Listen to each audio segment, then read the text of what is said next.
Hey everyone, today I use Sandalwood from Chicago Grooming, and I talk about Roy Benavidez, the humble hero who won the Medal of Honor. Stay tuned.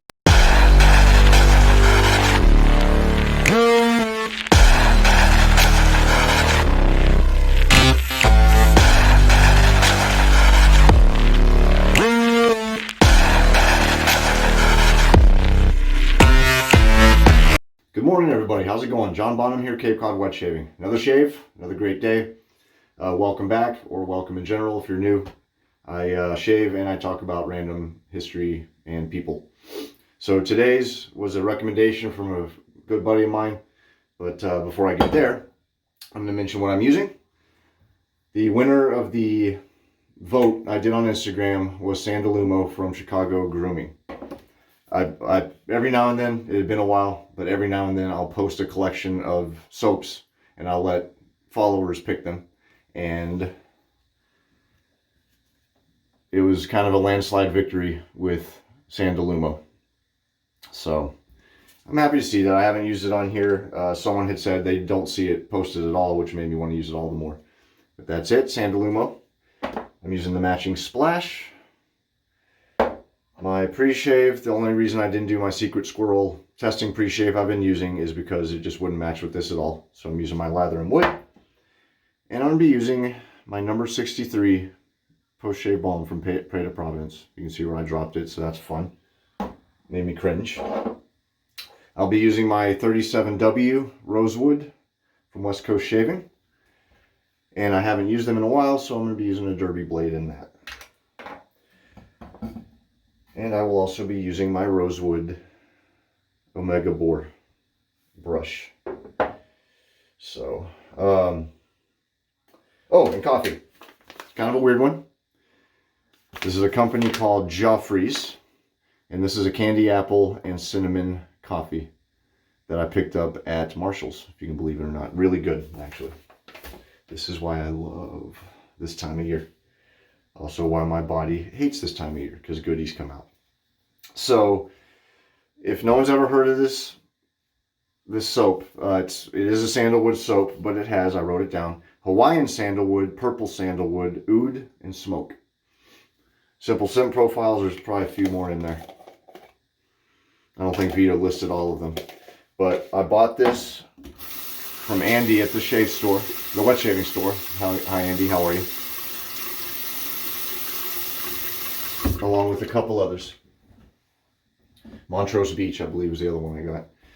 And he had asked me, what do you think about it? And for anyone who's old enough to remember the days of incense, when I was in high school, I wore wallet chains, I wore the big baggy fat pants. I still own a few pairs. I might do that for the hell of it. Just post that, see what people say. Spiked hair, the whole 9 yards, tulle shirts, corn shirts, all that. So what you did before you were old enough to be an idiot and drink and all that, you go hang out with your friends at the mall. And I had you had Hot Topic, you had Spencer's, and any of those little band stores where you could go buy a CD, you would walk in and just immediately as a wall of just that good smell of incense and candles and whatever else they sold. Just, shirts, all that. This is what that smelled like to me, out of the jar. It smells like you just walked in to a late 90s Hot Topic. Just my opinion. So it's a really good one. It's a smoky sandalwood, and when you lather with it, it blooms, and it's very nice. So, all right, let me get into the shave. I got 2.5 pages written here of who I'm going to be talking about, so I want to get to it. Don't worry, it's not going to be any longer. In my other videos, I'm going to shoot through it real quick. So today I'm going to be talking about a man named Roy Benavidez. Some of y'all might have heard of him. He's gotten kind of popular. I had never heard of him. He actually passed away in 98 or 99. I think it was 98. I was a sophomore in high school. And I'd never heard of him. And his fame's starting to bump up quite a bit. So my buddy Dustin, hello Dustin, Whisker Barrel Shaves on Instagram, go give him a follow. Really nice guy. I've mentioned him on here before. I wore the shirt and I read the tag. about the shirt that I was wearing that time on one of my videos. He sent me some goodies. But he wrote me and he said, hey, here's a recommendation for your video. I said, awesome, man, thank you. I'll take a look at it. And I promptly did not. I didn't mean to. I just got distracted, went off doing whatever. And a while later, he came back and said, hey, did you read about that guy? I was like, oh, crap, man. I'm sorry I didn't. There's Chad. How you doing, Chad? He just asked me if I'm videoing.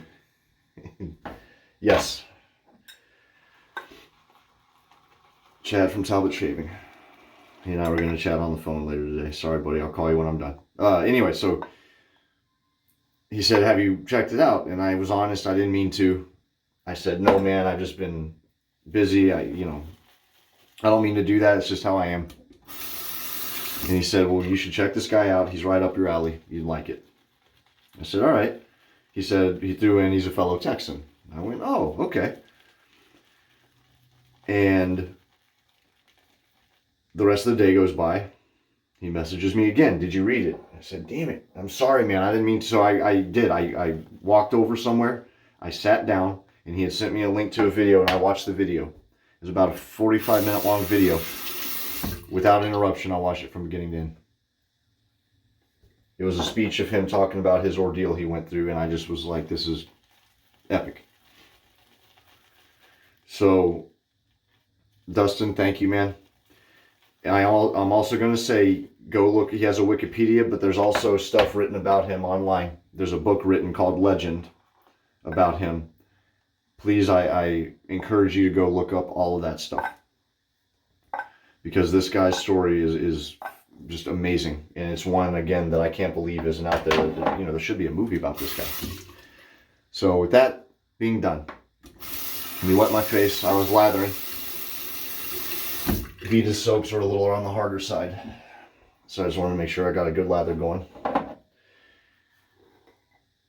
Which I did. For any who are not familiar with her, she has a duck fat base. And it's remarkable.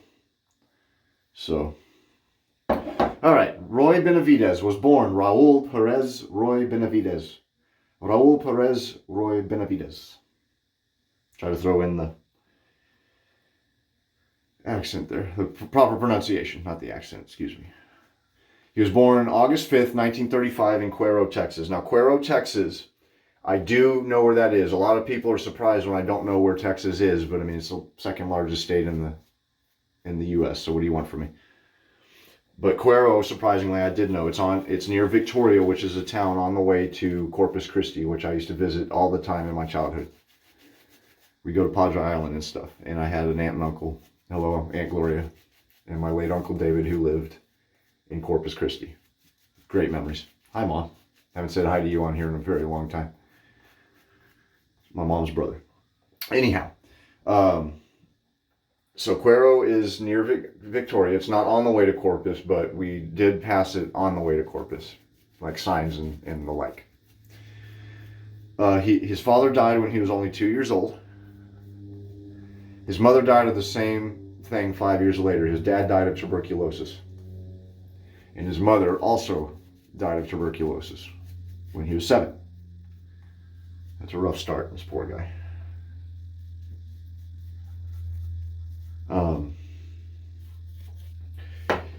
So he went with his younger brother and went to live with his grandfather, uncle, and cousins in El Campo, Texas. Now, El Campo is right outside of Houston. I know exactly where El Campo is. So when Dustin, you said close to home, dude, you actually kind of really hit the nail on the head there, bud. Let me show you this real quick. If you're thinking about getting Chicago grooming, she makes some wonderful stuff. I have Montrose Beach. I have Sandalwood, Boyd. I've used Boyd on here. Actually, I did a video with Boyd. Oh! Okay, I was going to say, the first video I've done with Chicago grooming. Not the case. I had done Chicago grooming. I have not done Sandalwood. That's what it was. Sorry, guys. So, in his youth, he shined shoes at the local bus station, labored on farms in California and Washington State, and worked at a local tire shop. He dropped out of school at the age of 15 to support his family, help support his family. There we go. There's the sweet spot right there.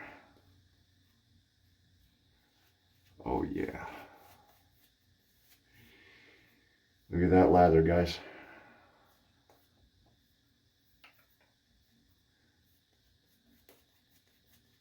There we are. He himself stated that he always regretted dropping out. He didn't want to. It was just a hardship thing. Derby blade first pass, guys. He enlisted in the Texas National Guard in 1952 during the Korean War. He switched to Army active duty in 1955. Here's a picture of Roy. I'm going to show most of these pictures at the end of the video. But there's a young Roy Benavidez. Handsome dude. I like that smile. Someone caught him in mid-laughter or something. Good photo.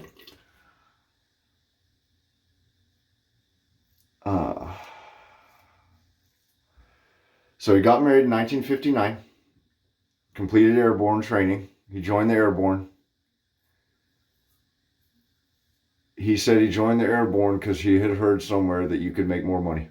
That's why he did it. His own words.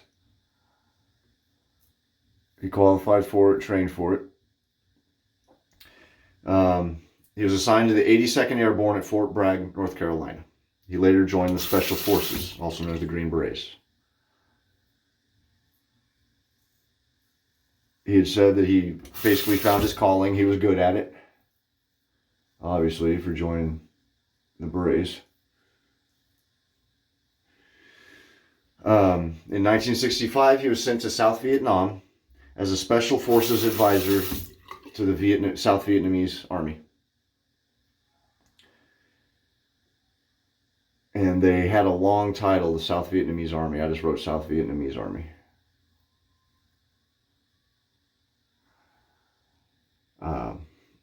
So yeah, that's pretty impressive. That early in his career, and he's an advisor. So the man obviously knew his stuff if he went to go teach. You know what I mean? He stepped on a landmine during this tour. He was sent back to the U.S. and doctors said that he would never walk again. He's lucky he's alive. Now, this diagnosis was detrimental to him. Obviously, he was told he'd never walk again. But it wasn't just that. It was that he, to him, his own view, he was cut down in his prime. The prime of his career, prime of his life. And so he decided, basically, yeah, I don't think so. Mr. Benavidez, you're never going to walk again. Really? Okay, whatever you say, Doc. So, fueled by his refusal to accept his diagnosis, and also by his severe frustration and anger,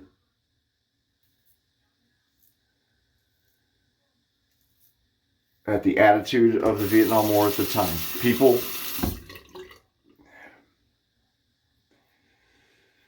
to go a little off script,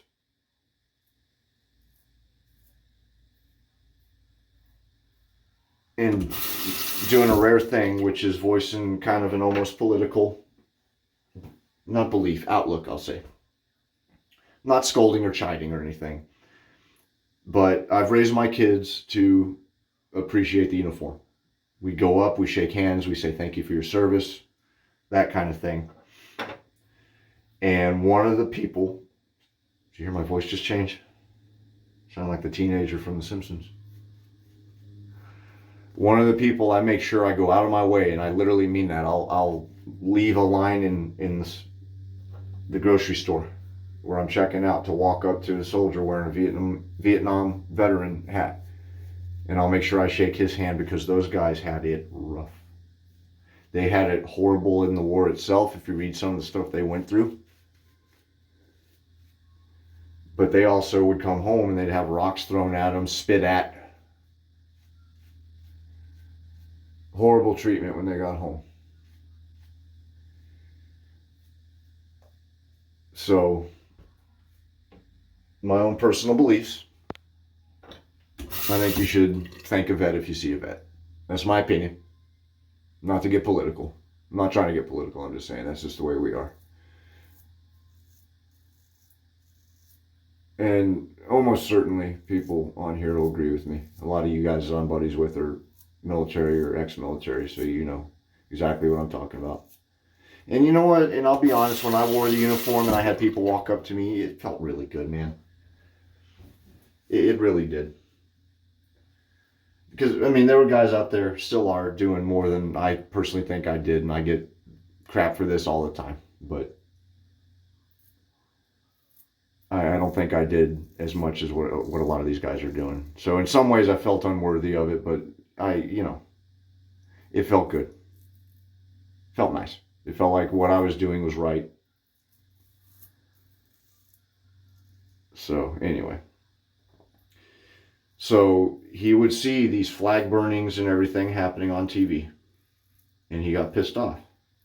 And he decided, not only am I going to walk again, I'm going to keep serving. So what he would do is every night, when they would leave him alone in his room, he would get out of bed against the doctor's orders. And he would crawl on his elbows and using his elbows and his chin. He would crawl across the floor of his hospital room. Sometimes he was caught by the nurses, given a sleeping pill, and put back to bed, but most times he was able to get away with it. He would crawl to a wall, put his back up against the wall, and he would work on wiggling his toes. He'd finally get there. Then he'd work on his feet, bending his ankles. He'd get there.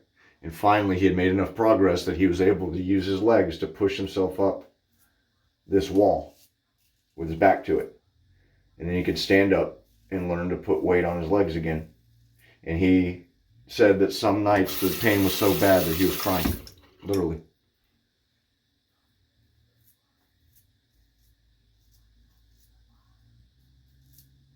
So, so what ended up happening was they came in with his discharge papers. They said, you're going to be discharged. I'm going to sign them right now. He got out of bed, stood up, gritted his teeth against the pain, looked at the doctor and said, no, I can walk, look. And the doctor looked at him for a second. He said, if you can walk out of this room of your own volition, I'll rip these papers up. With his wife by his side, he walked out of the room, out of the hospital, and I'm pretty sure drove home, if I read correctly. And that was that. Doctor ripped up his papers. That was the end of that. So, got to flip over.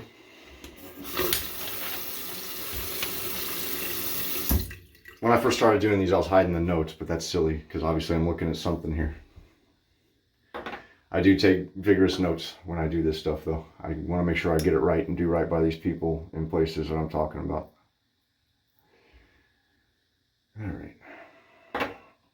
So, real quick, here's a picture of Roy.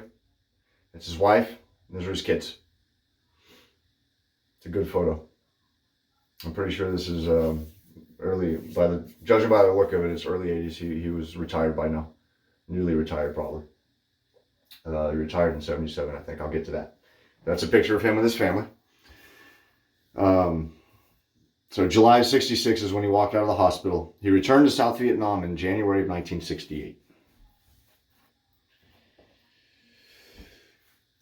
Oh man, this is good lather.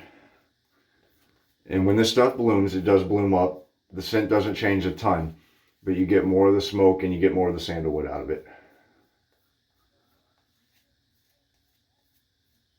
So if you're into sandalwood and you're into smoky, this is the stuff for you. I like it. I think this would be a good autumn scent. This would be good for cold weather, in my opinion. So, on May 2nd, here we go. May 2nd, 1968. So he'd only been there just under half a year. A special forces patrol was surrounded by about 1,000 enemy Vietnamese soldiers. Roy heard the radio appeal to help and climbed aboard a helo to respond to the cry for help. Oops. Got myself.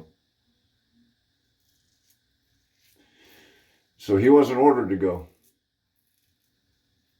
He just hopped on and went. He heard the cry from his buddies. One of them he knew. One of them was a friend of his who had saved his life on a previous occasion. So it was a combination of that and just doing his duty. He grabbed his medical bag, hopped aboard this helo, and off they went. Armed only with a knife and his medical bag, he jumped down and ran to help. Despite being constantly under fire and suffering severe wounds, he would go on to save at least 8 men. Wow. At one point, an enemy soldier stabbed him with a bayonet. He pulled the bayonet out, killed the soldier with his own knife, and then kept going. He left his knife with the dead soldier and went along, so he was unarmed at this point. Later on, he shot 2 more soldiers with a salvaged AK-47 while providing covering fire for an escaping chopper. So they were loading these guys up, and he was sitting there shooting, injured, with a bayonet hole in him at least. He was rescued and flown back to base camp. Doctors thought he was dead. At one point, when he was with the scuffle with one of the soldiers, a hand-to-hand combat scuffle, his jaw was fractured. So he couldn't talk. His jaw was swollen shut. He was unable to speak. He couldn't move. And he was literally there being counted as one of the dead, put in a body bag, and they were zipping up the body bag. And one of his buddies yelled at the doctor, "Hey, that's my buddy Roy." The doctor looked at him, looked back and said, "Dude, there's nothing I can do." Started zipping it up again. And all Roy Benavidez could think of to do was spit, and he spat in the doctor's face to tell the doctor he was alive. The startled doctor went, "Holy shit," pardon my French, put his hand on his heart, got a heartbeat, was like, "Oh my God, this guy's alive." And he went off to get treated. Quick side note, 2 of the bodies recovered from these choppers were enemy soldiers. So he was in such a fervor, just getting people, helping him, toss them on these choppers, that he didn't even know that some of the guys he had grabbed were enemy soldiers. So they literally just grabbed him, threw him off to the side. And another interesting thing was they thought he was one of the enemy soldiers because he was covered in crap. He had brown skin. They thought he was, he resembled a Vietnamese soldier, just the way he looked at first glance. So he had a total of 37 bullet, stab, and shrapnel wounds after spending what he called 6 hours in hell. That is what this occurrence is known as, primarily as 6 hours in hell. Let me stop there. Let me wash this off. I'll be right back, guys. Alrighty. Did get myself pretty good there. That's all right. So the duck fat really comes into play post-shave. My hair's like really frizzy and poofy looking because I literally took a shower before I did this. So that's me, poofy haired, freshly showered. The duck fat base is really, besides being a great base, you saw it Lather, the post-shave is so good. It's just remarkable. So go check out Chicago Grooming. They're good stuff. All right. Lathering up again just in case, but I don't think I'll need it. So he received the Distinguished Service Cross for his actions. He was happy to get it. Most of these guys, any stories I've heard or anything I've read or anything I've heard firsthand, it's not a big deal to these guys. In fact, it was Chad too. Sorry to keep bringing you up, buddy. We were talking about how usually it's after these people pass away that families going through their stuff. And there's a story where this family literally came across a Medal of Honor. They had no idea. And so he took it. That was it. In 1972, he was sent to Fort Sam Houston, Texas. He received the Distinguished Service Cross and 4 Purple Hearts. 4 out of 5 in his career. In 1969, he was assigned to Fort Riley, Kansas. Dustin, you probably know that, being in Oklahoma. In 1972, he was sent to Fort Sam Houston, Texas, and retired. That is not the end of the story. In 1973, a lieutenant colonel insisted Benavidez receive the Medal of Honor. They wanted the Distinguished Service Cross to be bumped up to the Medal of Honor. However, the time limit to receive the medal between the actions and now, at the time, had expired. So Brian O'Connor, the radio man of Benavidez's team, who was involved that day, read about him in the paper, about how they were trying to bestow on him the Medal of Honor. He immediately contacted Benavidez and drafted and sent a 10-page report to Congress about what he had seen and experienced and witnessed. And that's part of it too, is there needs to be an eyewitness to your actions to collaborate with what is being claimed and why you would deserve to get it. Benavidez himself thought everyone was dead. He thought he was the only survivor. And it turns out this radio man knew everything that had happened. And not only that, went the extra mile and also agreed that he deserved this. So he went and became the eyewitness. So due to Mr. O'Connor's actions, the Medal of Honor, the Distinguished Cross, was indeed bumped up to the Medal of Honor. And this is one of my favorite photos. On February 24th, 1981, Ronald Reagan presented the Medal of Honor to Mr. Benavidez in the Pentagon. And while doing so, Ronald Reagan turned and looked at the cameras in the press, and he said that if this man's story for survival was ever made into a movie script, there's not a single person that would believe it actually happened, that someone could survive this. But there it is, him getting the Medal of Honor. So by the way, this is the Medal of Honor. This is what it looks like. I meant to show this when I was talking about Brian O'Connor, but that's okay. That's it. The most distinguished award you can get in the United States Armed Forces, right there.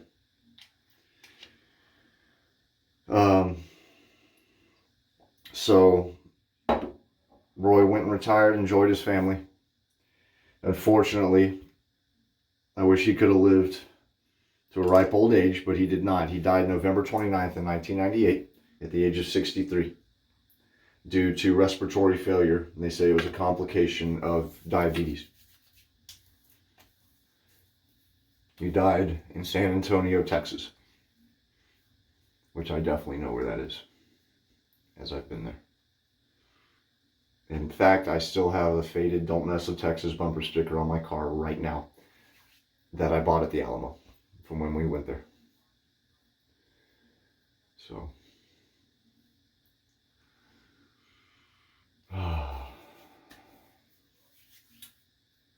you know what?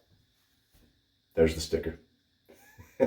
Spur of the moment decision, but there it is. That's it right now.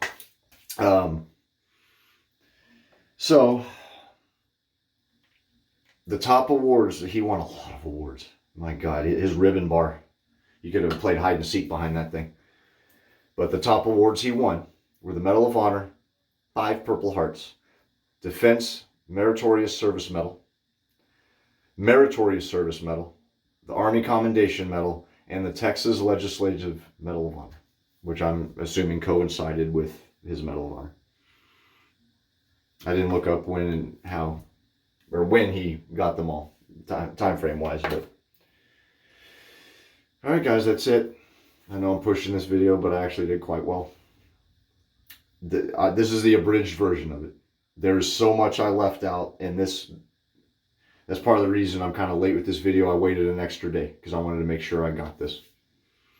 And there was stuff that I took out just for time, and I really didn't want to. I almost made it a 2-parter. Maybe I should have, but here's a couple of other pictures. He was an amazing guy. He was asked one time while he was giving a speech, would you ever change it? Would you go back and do anything different or not do it at all. And he looked down for a sec and then looked back up and he said, there's not enough gold on planet Earth or anywhere else that you could offer me that would make me change my mind about what I did. He said, it's something I did that I knew I had to do. And yeah, I would keep it the way it is. I would do it again. Speaks volumes. And it's just sad knowing that a guy like that existed. I was a little punk in 1998. I was a 16-year-old, 17-year-old selfish little punk. Never knew this guy. Sat there and complained that the line at McDonald's was too long. Not knowing this guy, you know, did what he did. So, and that's the way it is for a lot of these guys. They just do it and they do their duty and they come home. So, won't stay on that topic too long because the rest of this video it would cut off. I'd be on a tangent before I knew it. But that is Roy Benavidez. He was humble, never bragged about it, never really talked about it. He always would go and take the time to talk to kids, tell them to stay in school, stay off drugs, that thing. So that's why I call him the humble hero. Because if you didn't ask him about it, he wouldn't talk about it. It's just the way he was, from what I've read. But quick side note, there's a Benavidez, Texas, founded by his ancestors. So that's pretty cool too. I've never heard of Benavidez, Texas. It's down towards Brownsville. I looked it up. Down the bottom part of the state. All right, everyone. I hope you enjoyed that. Again, go look up more about him. And then if it branches off on different heroes, recommends it on Wikipedia or anything, go check out those guys too. There's a ton of them. Their stories should be told more often, I think. Maybe one day we'll watch a movie about this guy. I hope so. But that's it. Hope you enjoyed it. Joe, quick shout out to you, man. Thank you for the shirt. This is one of the most comfortable freaking shirts I've ever had. I love it. Appreciate it, man. Very form-fitting too. I like it. Appreciate it, buddy. All right, that's it. Hope you enjoyed the shave. Again, if anyone... Oh, and thank you, Dustin, for the awesome topic. Sorry it took me about a month to freaking watch it and get to it, man. You were not kidding. It was amazing. Thanks for watching, everyone, especially if you watched to the end. Really appreciate it. Talk to you soon. Till the next shave, take care. Happy shaving. Be safe. Enjoy autumn. First day of autumn tomorrow. Take it easy.